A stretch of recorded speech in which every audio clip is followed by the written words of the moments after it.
Well, my friends, the disease is known as অ্যাপথি। মুখের ভিতরে যে ঘা হয়, ছোটো ছোটো সাদা সাদা স্পট হয়ে যায়, ঘা হয়, তাড়াতাড়ি সারতে চায় না, কারণ মুখের ভিতরে সবসময় ভিজে থাকে, স্যালাইভেশন, অলওয়েজ স্যালাইভেশন, পরে সেজন্য চট করে সারতে চায় না। এগুলোকে বলা হয় অ্যাপথি। অ্যাপথি মুখের ভিতরে যে ঘা হয়। অ্যালোপ্যাথিতে ফিক্সড কোনো ওষুধ নেই, অ্যান্টিবায়োটিক নানা রকম দিয়ে থাকে, অনেক সময় নষ্ট হয়, তার সাইড ইফেক্ট হয়। কিন্তু হোমিওপ্যাথিতে আমরা একটু দীর্ঘস্থায়ী হলেও কমপ্লিট আরোগ্য করতে পারি। এখন এগুলো হয় কেন? বাচ্চাদের প্রচুর পরিমাণে লজেন্স খেলে, চকলেট খেলে মুখের ভিতরে তার থেকে ইনফেকশান তৈরি হয়। এসব কারণে এগুলো হতে পারে। অনেক সময় vitamin C deficiency, vitamin B ডেফিসিয়েন্সির জন্য হতে পারে। তো অ্যাপথি, এই অ্যাপথি আমরা হোমিওপ্যাথিক চিকিৎসায় অনেক ভালোভাবে সারতে পারি। কিন্তু সব জায়গায় যে একই formula, treat the patient not the disease, সেই ফর্মুলায় আমাদের চলতে হয়। This is a child, a gross improvement.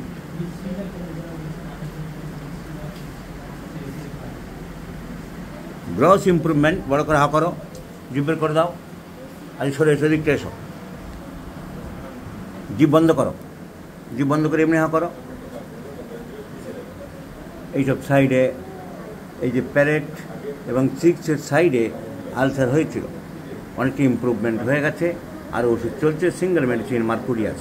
জিভ বের করো, বড় করে জিভ বড় করো, জিভ একটু স্যালাইভেটেড আছে, জিভ বড় আছে, লার্জ আছে, এবং অন্যান্য সিমটম চিন্তা করে আমরা heat cold relation, both extreme, profuse salivation at night, so and the moist tongue we prescribed Mercurius, and Mercurius improved the child a lot.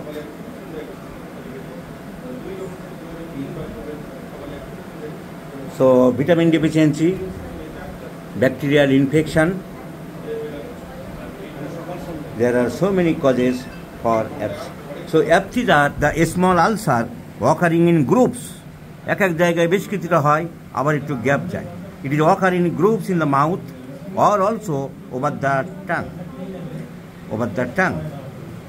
Chick bite, অনেক সময় চিক বাইট থেকে হতে পারে।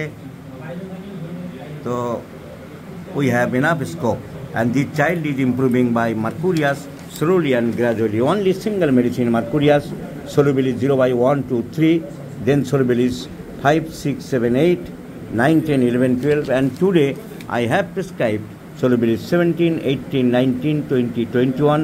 Once daily morning medicine is given for 4 months.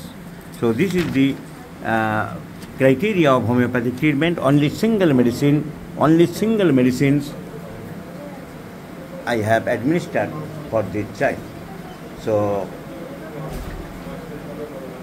generally this is non-serious, but it takes time to cover up the treatment. So junior homeopathic চিকিৎসক বন্ধুদের এটাই জানিয়ে দিলাম যে সিমটম দিয়েই চিকিৎসা করতে হবে। এই বাচ্চাটা যেমন মার্কুরিয়াস আছে, 4 রকম 5 রকম ওষুধ মেশালে বরং চিকিৎসার ব্যাঘাত ঘটে। তুমি সিঙ্গেল মেডিসিন দিয়ে প্রেসক্রিপশান করবে, সিমটমটা আগে ভালো করে কালেকশান করতে হবে। সাধারণ মানুষ যারা ভিডিওটা আমার দেখে থাকেন ইউটিউবে, তাদেরকে অবহিত করলাম এইসব রোগগুলো গাদা অ্যালোপ্যাথিক ওষুধ খাইয়ে শরীরে ক্ষতি না করে গুড হোমিওপ্যাথিক ফিজিশিয়ানের সাথে যোগাযোগ করলে যে অচিরে রোগটি আরোগ্য হবে। আপনার বাচ্চা আস্তে আস্তে সুস্থ হচ্ছে, আপনি নিজেও দেখেছেন, খুশি হয়েছেন। আপনি কোথায় থাকেন?